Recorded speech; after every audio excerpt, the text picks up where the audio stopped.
Since I last visited Sandakan, it would be in the early 90s.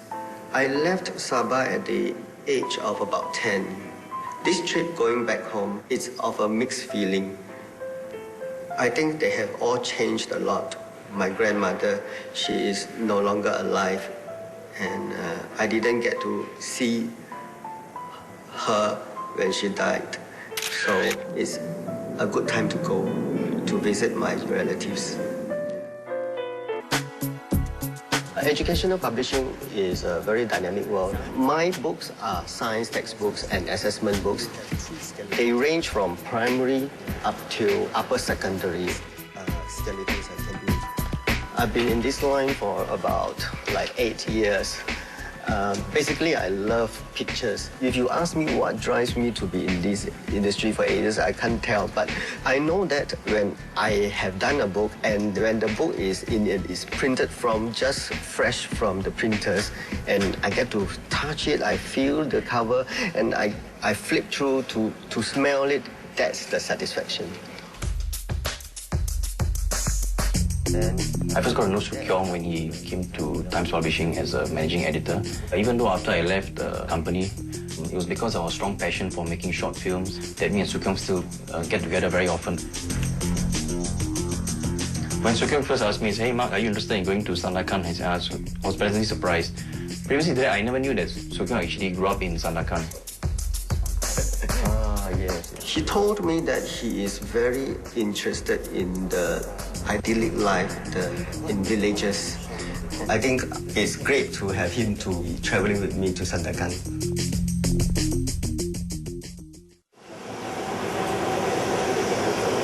My parents are in KL. I've been going to KL very often, and this time I'm going to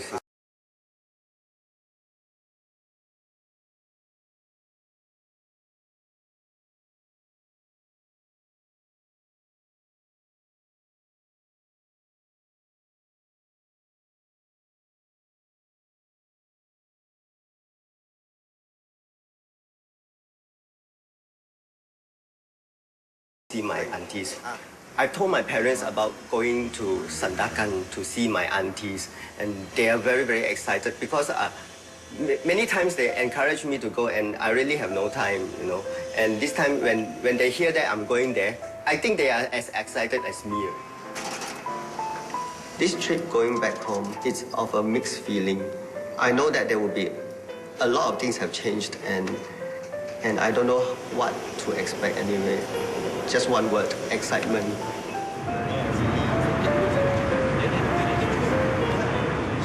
All this while, I have been very busy with work and very busy with studying, and I haven't had any time to go back to Sabah. I feel more and more guilty these days, so I've decided I have to go.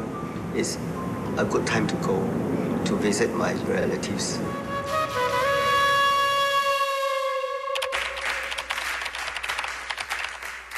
Sandakan is the second largest city in the state of Sabah.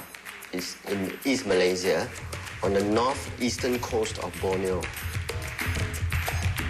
It is located on the east coast of the island and is known as the gateway for ecotourism in Sabah.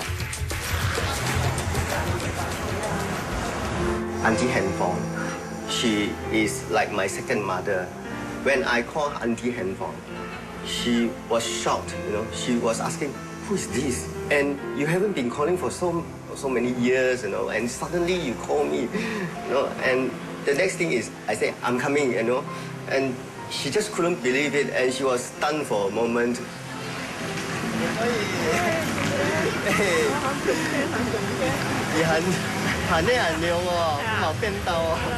When I arrived at the airport, I could still recognize her from the distance because she still looks the same. She still looks as friendly as ever. It is the most my whole entire lifetime.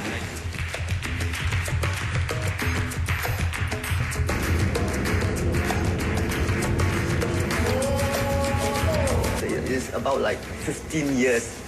I mean, it's more than 15 years. I've never been there already. And the excitement is really just beyond words. this is really going to be a rediscovery. Now and then my career, and finally I think my career is established, and I now have some time to visit my aunties whom I love very much.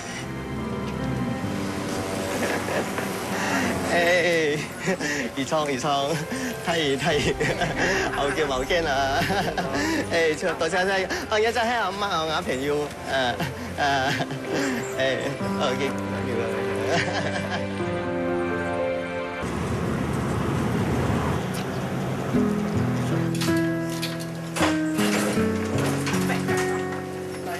When I came in, I felt I just came back to my childhood days.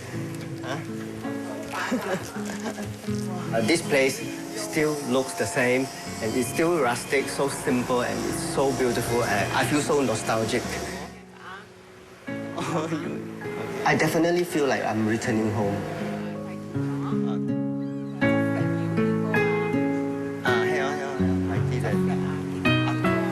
Well, my first impression when I came here was that I was really transported back in time to the 1950s and 60s. It was really traditional and such a big contrast from modern city life in Singapore. It's really something very different to what I'm used to back home. So, but I'm looking forward to really, settling in and see how the experience is like, without the modern amenities, the air conditioning. I think it'd been really interesting, back to basics kind of living. Yeah.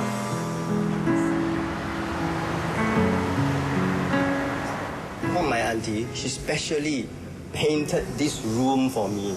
I was very surprised because I didn't know that she would do this for me. Yeah, I was very surprised.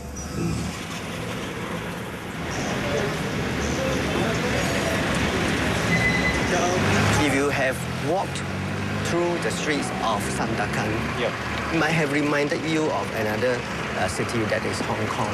Hong Kong? That is why it is called Little Hong Kong.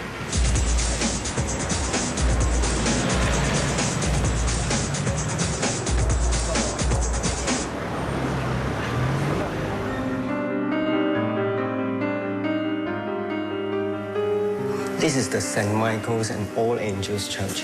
It was built in the late 19th century. Do you notice there are two kinds of stones? The darker ones and or the other type that adorn the windows are the lighter ones. And the darker ones actually come from local sandakan, while the lighter ones come from Macau.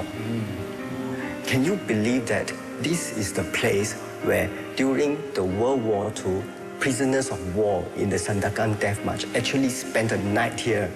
Yes, I remember reading about the Sandakan death marches when I was studying history in secondary school.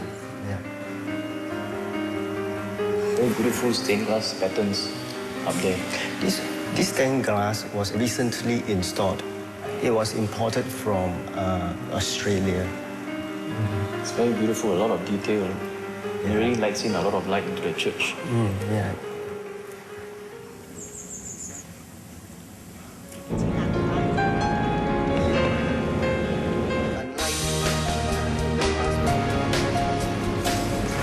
This is my childhood place.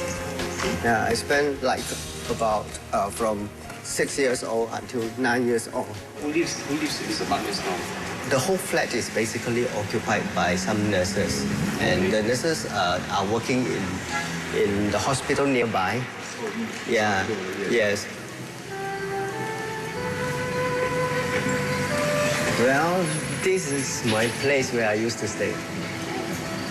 4D. Oh, I can win 4D, a lucky number. It used to be a one-story building here, which is a ward for the tuberculosis patients. But I still remember those kampongs there. Yeah.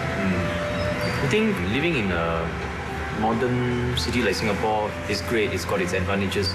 But there are times when I do miss the sense of nostalgia and sentimental longing for the past, like my childhood days. For example, the playground where I used to play, my old primary school. I guess in the spirit of modernization and progress, sometimes the old makes way for the new, and so the past isn't preserved as well. So I guess for us as people, we tend to lose that sense of maybe the roots, so to speak. If this building was torn down, I just feel lost, you know. I just feel that something is missing. Some part of my childhood is missing. My brother hasn't been born yet when I was staying here. A lot of my childhood memories lies in the flat unit itself. I was quite isolated as a child, so I often play alone in my own unit. Whenever my parents bring me to the shop house to visit my auntie handphone, I was always very thrilled, and that's when the only time I can let out all my feelings to share with somebody.